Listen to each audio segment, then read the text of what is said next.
Hey, Chapter 4, Christianity and Culture, a Plan. Section 1, What it means to shape culture. Most people would think there is no hope for a kid like Pete. Abandoned by his father and often homeless with a mentally ill mother, Pete had to fend for himself. Finding food became an obsession. Still, Pete persevered, earning a university degree, getting married, and building a business. But he could never seem to get a handle on his weight. Gaining 10 pounds a year, Pete ultimately tipped the scales at 416 pounds. When Pete Thomas was chosen in 2005 to be a contestant on a long-running reality TV show, The Biggest Loser, his life changed dramatically. Within 9 months, Pete had lost 185 pounds. To keep the weight off, he wisely built an accountability structure around himself, mainly by offering exercise boot camps and giving motivational speeches in front of crowds who would be able to see whether he was staying fit. Watching Pete and the other contestants on The Biggest Loser is a case study in transformation. Millions tune in at the beginning of a season to witness the exhaustion, pain, and insecurity related to excess weight. They stay tuned in to watch those same contestants confront their fears and shed the pounds that threaten their lives. Unfortunately, once the show ends, some contestants find themselves unable to maintain their success and return at least partially to the bad habits that caused them to become overweight in the first place. The ones who keep the weight off, like Pete, do so in two ways. They avoid bad habits and they pursue good ones. In fact, one might say that engaging desirable habits is their main way of escaping bad ones. Cultures like that. What we've seen so far in this book is that Christians who engage a culture that is exhausted, in pain, and fighting insecurity, rather than trying to escape it, can have an enormously positive influence. Yet it's hard. Even if we're motivated and surround ourselves with other talented people who are motivated as well, where would we even start? Some think we need to start with politics. Change the laws and people will change accordingly, the thinking goes. Certainly laws can discourage negative behavior, but they can't really inspire people to be and do their best. This doesn't mean politics is insignificant and unworthy of our time. It's popular today to avoid political involvement because we believe that politics is downstream from culture, and we can't make a difference politically until culture changes. But that's like saying, I can't eat healthier until I lose weight, or I'll start a business when I have enough customers. Though the water temperature may not be perfect, that shouldn't stop us from diving in. Diving in is what this chapter is about. It outlines a two-part plan for becoming culture shapers. First, we'll talk about how to develop a posture of engagement by learning to read, write, and share culture with others. Second, we'll establish a direction of engagement based on the biblical flow of history from creation through the fall and toward redemption. Section 2, Posture, Reading, Writing, and Sharing.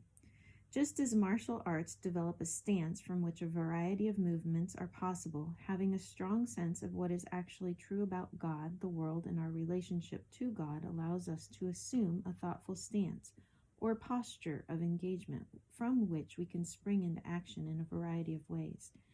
In Chapter 2, we saw that culture is made up of artifacts, institutions, practices, beliefs, styles, and meta-beliefs. In Chapter 3, we studied the lives of dozens of culture shapers who, by acting on biblical principles, changed the course of history. What we haven't yet discussed, though, is how you and I might become culture shapers ourselves. Developing a versatile posture of engagement is important because, as T.S. Eliot pointed out, culture isn't something we can deliberately aim at. It's unlikely, in fact, that the culture shapers we studied in Chapter 3 woke up in the morning and said, I need to get out of bed so I can create some culture today. Rather, as John Bailey observed, they shaped culture as a byproduct of something immeasurably more to be treasured. Namely, it was a byproduct of their desire to know God and please Him. Before we get into our discussion of reading, writing, and sharing culture, here are a few snapshots of what a faithful posture of engagement should look like. A faithful posture of engagement is thoughtful. Few people think about what culture is, how it's created and sustained, and what effects it has on us. We eat food without thinking about where it comes from, use cell phones without thinking about what makes them work, and absorb popular culture with half our minds tied behind our backs. We shouldn't. See to it, the Apostle Paul wrote, that no one takes you captive through hollow and deceptive philosophy. Christians are not to be intellectually passive. A faithful posture of engagement is intentional. We have to know what is good and develop a strategy for going after it. Changing it for the better isn't something that happens by accident. As G.K. Chesterton said, a dead thing can go with the stream, but only a living thing can go against it. This book is an invitation to a new kind of life, a life of going against the flow so we may have a shaping influence on the world around us. A faithful posture of engagement is long-term. In the same way, a sculpted piece of marble can last hundreds of years beyond the artist's own lifetime, the artifacts, institutions, practices, beliefs, styles, and meta-beliefs we cultivate tend to have an influence far beyond our own lifetimes. As best-selling author Pete Senge explained it in The Fifth Discipline, the cathedral builders of the Middle Ages labored a lifetime with the fruits of their labors still 100 years in the future. The Japanese believe building a great organization is like growing a tree. It takes 25 to 50 years. Parents of young children try to lay a foundation of values and attitudes that will serve an adult 20 years hence. In all of these cases, people hold a vision that can be realized only over the long term. Are we building on the work of those who came before us? Are our own works worth building on in the future? These are questions culture shapers ask as they seek a faithful posture of engagement. A faithful posture of engagement is proactive. If what we've understood in previous chapters about the Christian worldview is true, we ought not to content ourselves with being bystanders. We need to analyze how culture is transmitted from one generation to another. We need to stop passing on bad habits and start passing on good ones. We need to be involved. We need to seek ways to live out our God-given design as stewards of this world.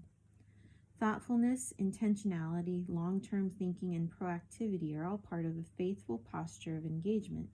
If we're committed to these things, we can be prepared to approach culture in 3 essential ways.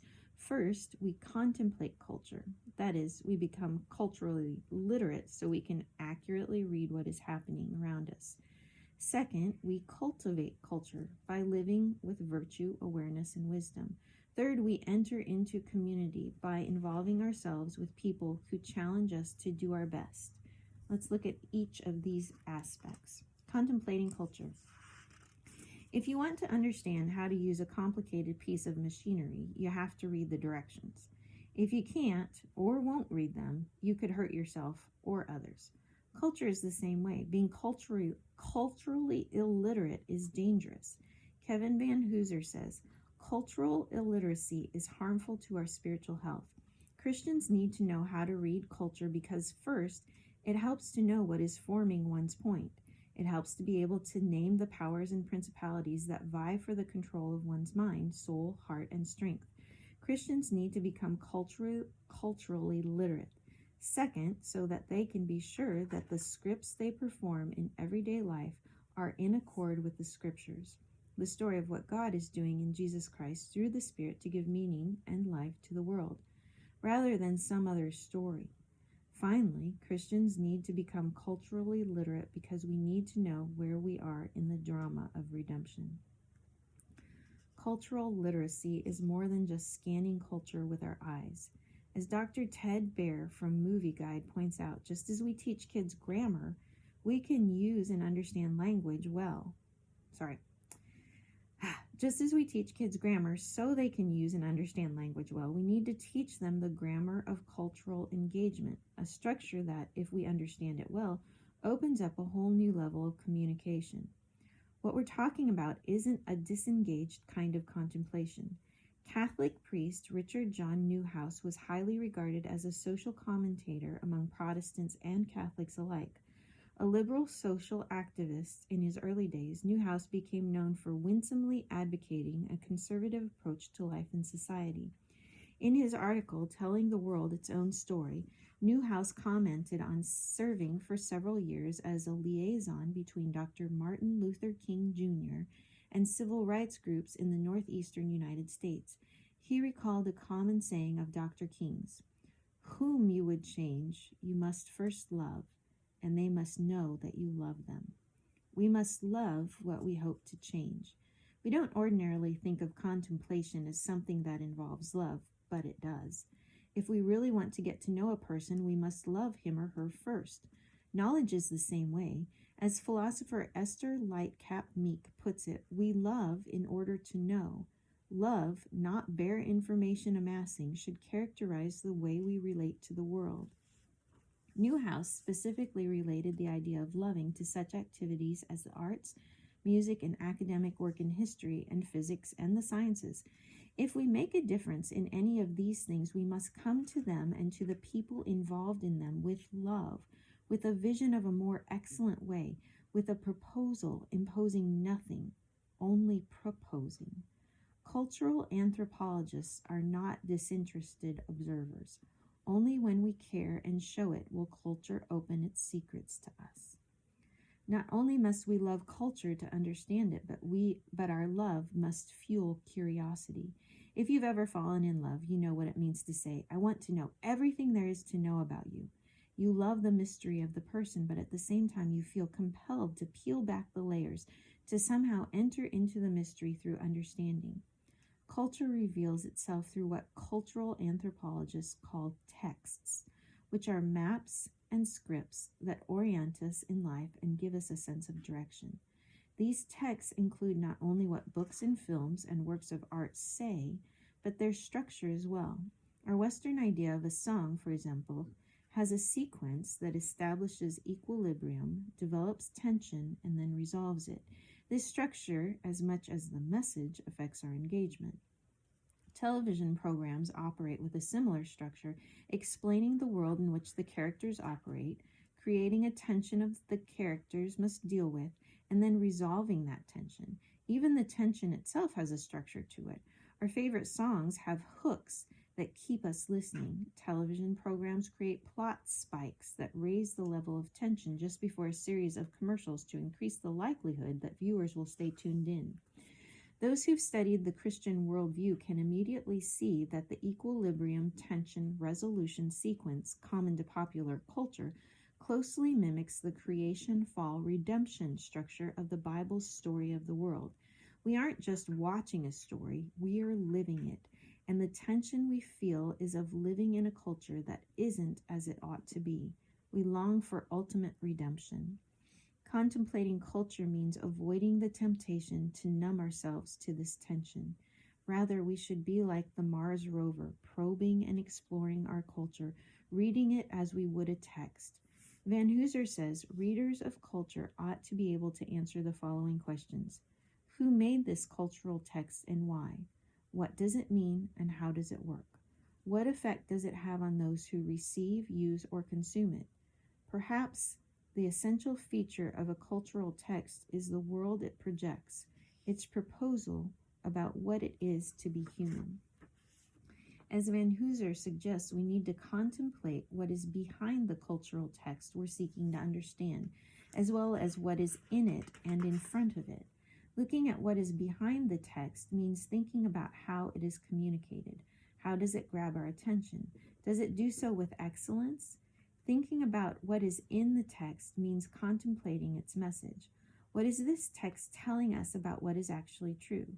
For example, when a magazine airbrushes its models to remove evidence of their physical imperfections, what is it saying about the good life, the value of people, and what it means to be beautiful? To think about what is in front of a text is to ponder its purpose. Where is it headed? What problem is it trying to solve? What kind of anxiety is it trying to relieve? To what end is it drawing us? Being able to think well about culture is important, but being literate doesn't just mean being able to understand what other people are saying. It also means making ourselves understood. We need to learn to read culture, yes, but we must also learn to write it. Cultivating culture. Writing culture requires a high level of intellectual engagement. To be honest, this isn't something Christians are particularly known for. In the 1950s, Harry Blamiers, a student of C.S. Lewis's at Oxford University, sounded the alarm. There is no longer a Christian mind. In the last 100 years or so, at least, Christians have been known instead for emphasizing a personal feeling of connection with God, rather than thinking robustly about what is going on in the world around them. While there's nothing wrong with a focus on personal conversion, indeed, Scripture describes it as central to salvation. Encouraging people to act out of emotion and not reflection can have long-lasting negative consequences. As philosopher J.P. Moreland related in his book, Love Your God with All Your Mind. Obviously, there's nothing wrong with the emphasis of these movements on personal conversion. What was a problem, however, was the intellectually shallow, theologically illiterate form of Christianity that came to be part of the populist Christian religion that emerged. One tragic result of this was what happened in the so-called burned-over district in the state of New York. Thousands of people were converted to Christ by revivalist preaching, but they had no real intellectual grasp of Christian teaching. As a result, 2 of the 3 major American cults began in the burned-over district among the unstable, untaught converts: Mormonism and the Jehovah's Witnesses. An inability to gracefully and coherently write culture makes people think that Christianity has little to say about what's important. This in turn frustrates Christians who often respond by going to battle, metaphorically speaking, against those they perceive as dismissive. As Rod Dreher puts it, culture is hard. Culture war is much easier and more emotionally gratifying. So what exactly are we cultivating? 3 attributes that undergird and continually reinforce one another: virtue, awareness, and wisdom.